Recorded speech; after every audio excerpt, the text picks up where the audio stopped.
Olá!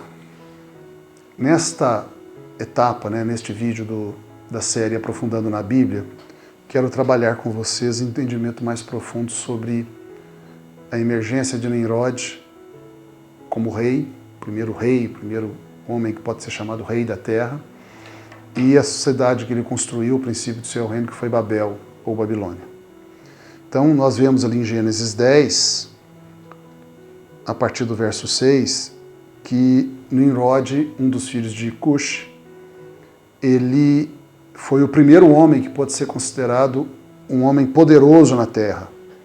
Isso significa que ele era um rei sobre a terra. Antes do dilúvio, no tempo de Noé e seus antecessores desde Adão, não havia nenhum homem que era considerado rei da terra, que era poderoso para governar os outros homens. Não havia, pelo menos o que parece na Bíblia, uma menção de cidades.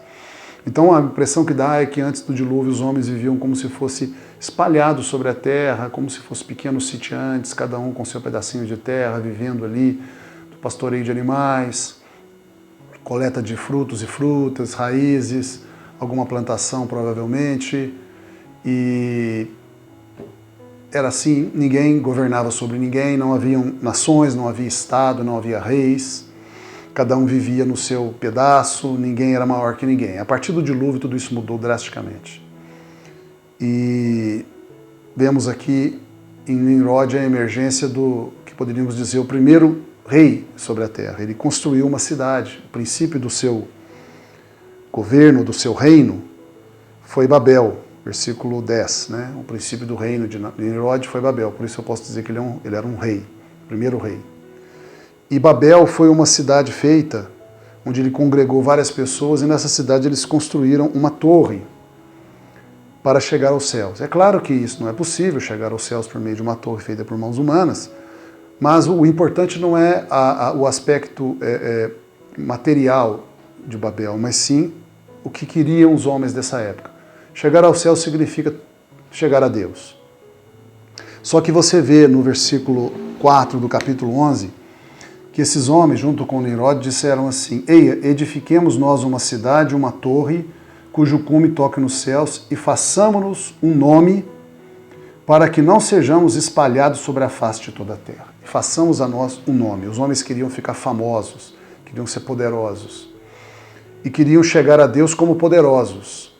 Isso é o símbolo, a alegoria da salvação por obras. É o homem querendo chegar até Deus por si mesmo, pelo seu trabalho, pelo seu poderio, pelo seu dinheiro, pela sua competência, pela sua inteligência. O homem chega até Deus de modo orgulhoso, prepotente, soberbo.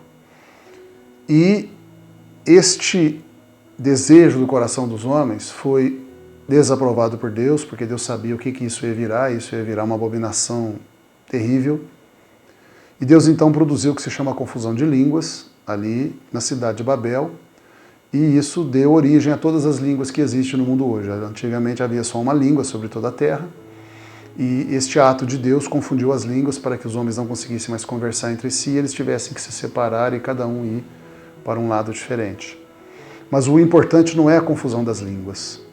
O importante é que Deus não queria que o homem entrasse nesse projeto, essa empreitada de criar para si mesmo uma religião própria, um coração de quem quer chegar a Deus pelo seu próprio esforço, porque isso gera orgulho, isso anula a graça. Mas o interessante é que se você for ver aqui na Bíblia, lá no livro de Apocalipse, Babilônia volta outra vez. Na verdade, Babilônia voltou mais vezes, apesar dessa confusão de línguas. Babel ou Babilônia, Babel é um termo de línguas mais antigas, Babilônia é do grego, é como os gregos chamavam Babel. Continuou existindo como cidade, com população menor, com poderio menor, mais tarde até se tornou bastante poderosa, se tornou até o primeiro grande império mundial, debaixo do reinado de Nabucodonosor, bem depois.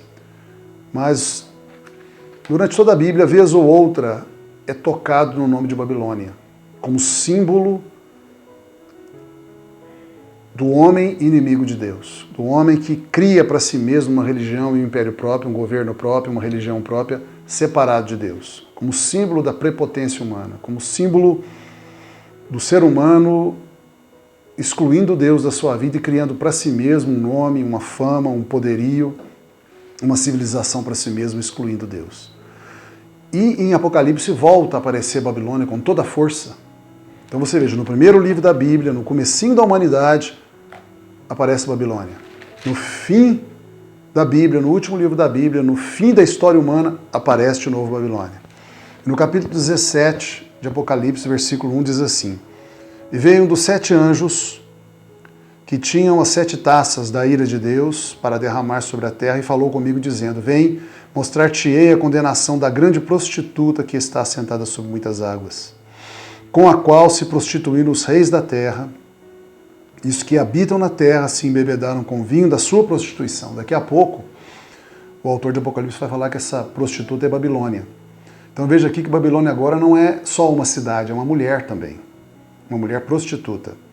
Versículo 3, E levou-me em espírito a um deserto e vi uma mulher assentada sobre uma besta, um animal terrível de cor escarlate, um vermelho escarlate, que estava cheio de nomes de blasfêmia contra Deus e tinha 7 cabeças e 10 chifres. E a mulher estava vestida de púrpura e de escarlata, dois tons de vermelho, vamos dizer, adornada com ouro e pedras preciosas e pérolas, e tinha na mão um cálice de ouro cheio das abominações e da imundícia da sua prostituição, e na sua testa estava escrito o seu nome, Mistério, a grande Babilônia, a mãe das prostituições e abominações da terra. E vi que a mulher estava embriagada do sangue dos santos e do sangue das testemunhas de Jesus, e vendo-a eu, maravilhei-me com grande admiração. Aqui então é revelado mais profundamente porque Deus não queria que Babilônia fosse à frente. Porque ela se tornaria a mãe das prostituições e das abominações da terra. Não apenas a prostituição física, sexual propriamente dita, mas toda e qualquer forma de idolatria e de anulação de Deus na vida do homem e, consequentemente, vindo todos os pecados e abominações. Nesse momento, Deus apresenta ela na sua forma final. Logo depois, no capítulo 18 e 19, nós vamos ver a queda de Babilônia. A Babilônia ela é totalmente destruída por Deus. Lá em Gênesis, nós vemos que Deus foi lá e confundiu as línguas só. Ele impediu o avanço muito imediato desse projeto maligno que estava no coração de homens. Mas aqui ele não destruiu lá, ele só impediu que avançasse com muita rapidez. Agora aqui no final da Bíblia, em Apocalipse 17, 18, 19, Babilônia é denunciada em toda a sua malignidade e ela é destruída para nunca mais se levantar. E mais à frente, no versículo 17, está escrito: Porque Deus tem posto no coração destes chifres, que são poderes, homens poderosos na terra, e na besta, que é uma expressão de uma corporação ou de uma federação de nações, que aborrecerão a prostituta e a porão desolada e nua, e comerão a sua carne e a queimarão no fogo. Ou seja, os próprios homens destruirão Babilônia. Porque Deus tem posto em seu coração, o coração desses homens, que cumpram o seu intento e tenham uma mesma ideia e que deem à besta o seu reino até que cumpram as palavras de Deus. É curioso que, assim como os homens queriam construir Babilônia, tinham intenção no seu coração de, unidos, construírem Babilônia, no fim, os próprios homens, unidos também com a mesma intenção, vão destruir Babilônia. Versículo 18, E a mulher que viste é a grande cidade que reina sobre os reis da terra. Então você vê aqui em Apocalipse que Babilônia é uma cidade, como era no início, mas é também uma mulher. Mulher significa igreja, principalmente aqui no Novo Testamento tem-se a ideia de igreja. Assim como Cristo tem como sua noiva pura e fiel a igreja, uma mulher, tipificada por uma mulher, noiva. Assim também uma falsa igreja se levanta no final dos tempos, e essa falsa igreja ela é identificada também como Babilônia, ou seja, Babilônia não é apenas uma cidade, é uma religião também. E a gente vê isso realmente no início, que o Nimrod e os seus aliados estavam querendo construir uma cidade para tocar nos céus, para ser uma religião. E a gente vê o desenvolvimento pleno tornando-se esta cidade abominável e mãe das prostituições da terra. Isso é muito importante para nós porque esses fatos que estão em Gênesis e Apocalipse, esses dois fatos, a emergência de Babilônia em Gênesis e a destruição em Apocalipse, mostra para nós que na história humana, que está entre Gênesis e Apocalipse, portanto a história que nós estamos vivendo hoje, nós estamos diante de um projeto humano maligno, que é a construção de uma falsa igreja, de uma falsa civilização que agrada a Deus. E ela está aí, do nosso lado a todo momento. E nós precisamos saber que essa falsa religião, falsa igreja, falsa civilização será destruída, porque ela destrói as pessoas, ela aniquila a felicidade na terra, ela é inimiga dos homens.